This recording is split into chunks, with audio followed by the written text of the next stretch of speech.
What's up everybody, this is Master Ian Gamer and welcome to another Overwatch news update. Just earlier today there was a new Overwatch developer update outlining a brand new feature which will be coming to the game called Avoid as Teammate. So I'll be going over everything Jeff talked about pertaining to this new feature, but also the PTR has been updated with the new anticipated Mei and Reaper buffs, as well as some previously unknown nerfs for both D.Va and Zenyatta. So I'll be going over all of these new changes, as well as a few other little additions to the game, which I think you guys will be excited to hear about. So without further ado, let's jump on in. So first up, we have the new Avoid as Teammate feature. This is quite literally exactly what it sounds like. When you add another player to this list, you will not be able to join in a team with them. Now Jeff did talk a bit more about it, and he said that you can only actually have 2 people on this list at a time, and 7 days after they've been added, they will be automatically kicked off the list. You can then re-add them if you would like, but you'll have to do that manually every 7 days. And of course, there can only be 2 people on the list at a time. The reason for the limit of 2 people, as well as the 7 days, according to Jeff, is due to the risks of potentially longer queue times by having this feature used too extensively. This is essentially what a lot of people have been anticipating as being Blizzard's reason for not wanting to do this beforehand, as well as adding in features like role select and things like that, mainly because it would just cause longer queue times. Now, I am definitely very interested to see how this new Avoid as Teammate feature plays out, and I think adding it in this way where it's so minimal with only having 2 people in the 7-day period is a great way to sort of ease into this new feature.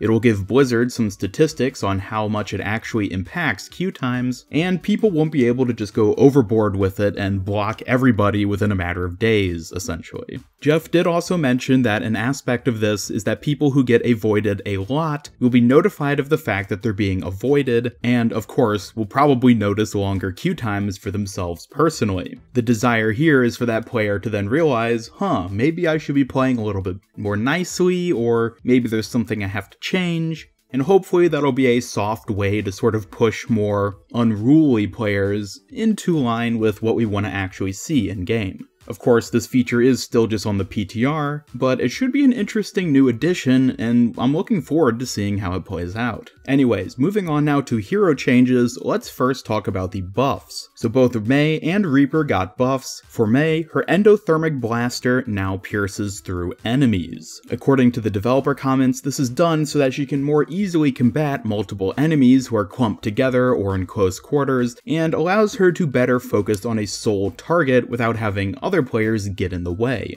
Of course, both enemies would end up getting frozen, but you can still focus on whatever target you were originally going for. It does also note that it does not pierce through barriers, which is good because, my god, that would be OP. It only pierces through enemies. So this is not quite as big of a buff as I was expecting, but I suppose, especially with a hero like Mei, Blizzard is going to want to change things slowly, and I think that's good for them to do that. I don't play Mei much personally, so be sure to let me know in the comments below if you're a Mei player, how effective of a change you think this will be. Moving on to Reaper, his Death Blossom now automatically reloads his shotguns, much like his Wraith form does. This, of course, is a very nice quality of life change, but even more notably, Wraith form move speed has been increased from 25% to 50%, meaning that he can escape much more efficiently with the speed boost. And on top of that, he can now cancel the ability by pressing the shift or primary fire buttons.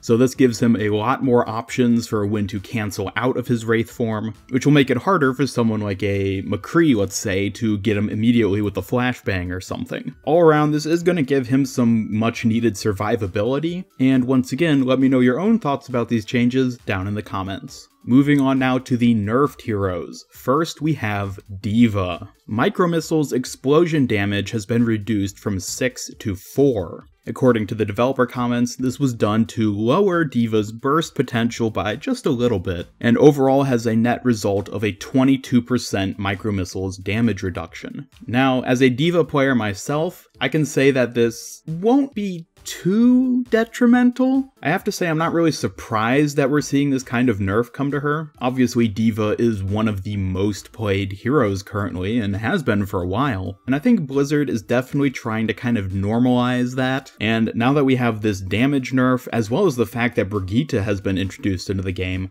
I would not be surprised to see D.Va drop off at least a little bit in terms of usage. I'm definitely looking forward to playing around with D.Va and this new damage reduction, but overall I'm not too concerned about it hurting her as a hero. And next we have Zenyatta. Orb of Destruction secondary fire rate has been reduced by 15%. According to the dev comments, this was done to reduce the effectiveness of his burst damage at longer ranges. I overall was not expecting to see Zenyatta get any kind of nerf like this, but seeing what they have actually done specifically, well, I kind of understand. It does seem like his primary fire is a bit obsolete in light of his alternate fire. Granted, I don't play Zenyatta very much personally, so maybe I'm alone in thinking that, but it definitely seems like this change was added not to nerf him per se, but to just make each part of his kit feel a bit more balanced, being the primary fire versus alternate fire. This one in particular, I'm really interested to hear what you guys have to say with regards to whether or not you think this is going to be severely detrimental to him, or if it's just going to be a